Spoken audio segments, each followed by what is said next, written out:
आज हम बात कर रहे हैं उस फैसले की जिसने रूस यूक्रेन युद्ध को एक बार फिर नए मोड़ पर लाकर खड़ा कर दिया है। यूरोपीय संघ ने यूक्रेन को 105 अरब डॉलर का बिना ब्याज वाला कर्ज देने का ऐलान किया है और इसके साथ ही रूस के खिलाफ दबाव बढ़ाने की खुली रणनीति अपना ली है। एक तरफ अमेरिकी राजनीति में रूस को लेकर नरमी के संकेत दिखते हैं, वहीं दूसरी ओर यूरोप साफ कर चुका है कि व्लादिमीर पुतिन को किसी भी सूरत में राहत देने के मूड में नहीं है। यही वजह है कि ये फैसला सिर्फ आर्थिक मदद नहीं बल्कि एक राजनीतिक और रणनीतिक संदेश भी माना जा रहा है। यूरोपीय संघ ने तय किया है कि यूक्रेन को ये 105 अरब डॉलर का कर्ज 2026 और 2027 के लिए दिया जाएगा और इस पर कोई ब्याज नहीं लिया जाएगा। यूरोपियन काउंसिल के अध्यक्ष एंटोनिया कोस्टा ने समिट के बाद मीडिया को बताया कि यूरोप ने जो दावा किया था उसे निभाया है और यूक्रेन को अगले 2 सालों के लिए वित्तीय सुरक्षा देने का निर्णय लिया गया है।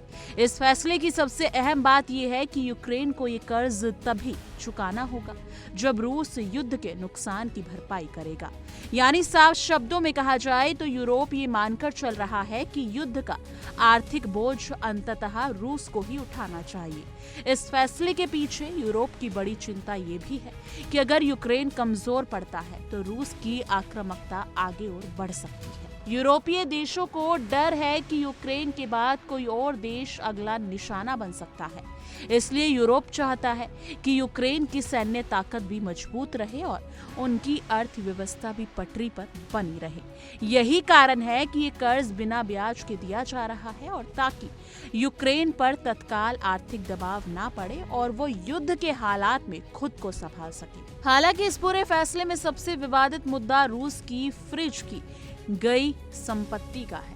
यूरोप में रूस की लगभग 110 अरब डॉलर की संपत्तियां पहले से ही फ्रीज की गई हैं, जिनमें से करीब 88% बेल्जियम में रखी हुई है। समिट में कई नेताओं का मानना था कि इन्हें फ्रीज की गई रूसी संपत्तियों को आधार बनाकर यूक्रेन को कर्ज दिया जाना चाहिए, लेकिन इस मुद्दे पर यूरोपीय देशों के बीच पूरी सहमति नहीं बन पाई। बेल्जियम के प्रधानमंत्री बार डी वेवर ने इस विचार का विरोध करते हुए कहा कि ये योजना कानूनी और आर्थिक रूप से काफी जोखिम भरी है और अगर रूस अदालत में जीत गया तो यूरोपीय देशों को भारी नुकसान उठाना पड़ सकता है। रूस ने यूरोपीय संघ के इस फैसले पर तीखी प्रतिक्रिया दी है। रूसी राष्ट्रपति व्लादिमीर पुतिन ने यूक्रेन को दिए जा रहे इस कर्ज और रूस की फ्रीज की गई संपत्तियों के संभावित इस्तेमाल को खुली लूट करार दिया है।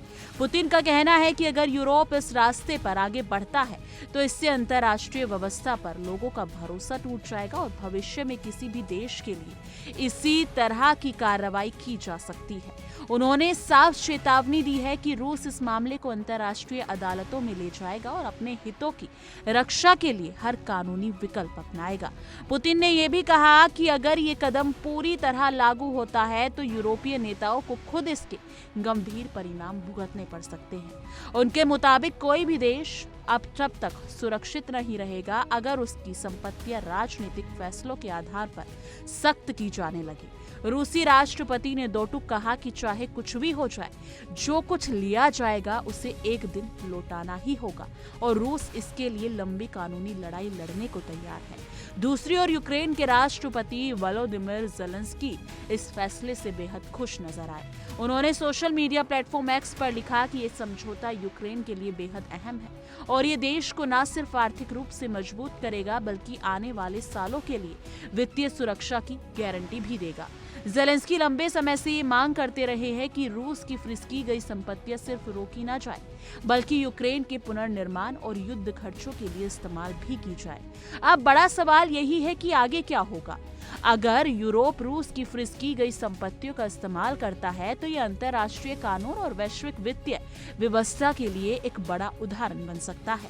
अगर रूस इस मामले में अदालत में जीत जाता है तो यूरोपीय संघ को भारी आर्थिक नुकसान उठाना पड़ सकता है।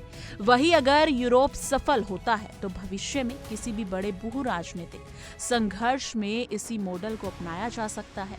यानी कि कुल मिलाकर ये साफ है कि ये लड़ाई अब सिर्फ युद्ध के मैदान तक सीमित नहीं रह गई है।